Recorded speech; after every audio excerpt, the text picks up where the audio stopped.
প্রথম দফা ভোট কয়েকদিন আগে শেষ হয়ে গিয়েছে, আবার দ্বিতীয় দফা ভোট আছে। তো নতুন করে লিস্ট বারবার বের হচ্ছে।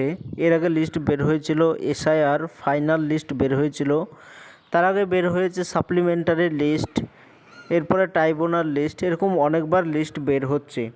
তো অনেকের নামের পাশে স্ট্যাম্প মারা ছিল, সিল মারা ছিল, আন্ডার অ্যাডজুডিকেশান এরকম লেখা ছিল অনেকের নামের পাশে। তো অনেকে ভাবছে যাদের নামের পাশে আন্ডার অ্যাডজুডিকেশান ছিল তাদের কি হবে, তাদের নাম ভোটার লিস্টে বাদ চলে যাবে কি থাকবে, এরকম ভাবছে। তো যাদের নামের পাশে সিল মারা ছিল তাদের কোনো রকম অসুবিধা হবে কি হবে না, বিস্তারিত জানতে ভিডিওটি সম্পূর্ণভাবে দেখতে থাকুন। আমাদের এই চ্যানেল থেকে অনলাইনে সব রকমের তথ্য সবার আগে দিয়ে থাকি। চ্যানেলটিকে সাবস্ক্রাইব করে পাশে থাকবেন যাতে ভিডিওগুলো সবার আগে আপনার কাছে পৌঁছে যায়। তো প্রথম দফার ভোট 23 তারিখে হয়ে গিয়েছে, এবার আছে দ্বিতীয় দফা ভোট। এই ভোট আছে 29 তারিখে।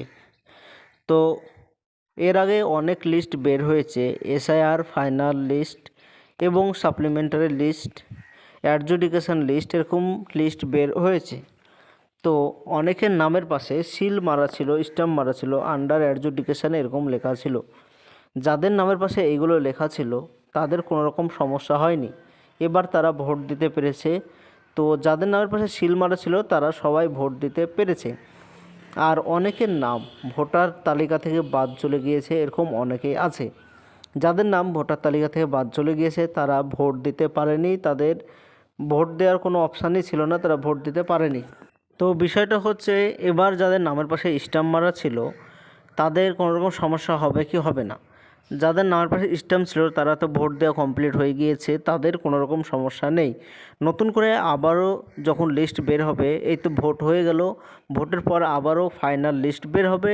এই লিস্টে তাদের নামের পাশে কোনো রকম সিল মারা থাকবে না, আন্ডার অ্যাডজুডিকেশান লেখা ছিল তাদের নামের পাশে কোনো রকম নাম লেখা থাকবে না। ভোটার লিস্টে নাম আছে কি নেই সেটা অনলাইনে নিজের মোবাইল থেকেও চেক করতে পারবেন। এই বিষয় নিয়ে আমার এই চ্যানেলে অনেকগুলো ভিডিও দেওয়া আছে, আপনি চাইলে দেখতে পারেন কিভাবে নিজের নামগুলো চেক করতে পারবেন। তো এটা ছিল আজকের জন্য ছোট্ট ভিডিও। এরকম নতুন নতুন ভিডিও আমরা এই চ্যানেলে আপলোড দিয়ে থাকি। চ্যানেলটিকে সাবস্ক্রাইব করে পাশে থাকবেন যাতে ভিডিওগুলো সবার আগে আপনার কাছে পৌঁছে যায়।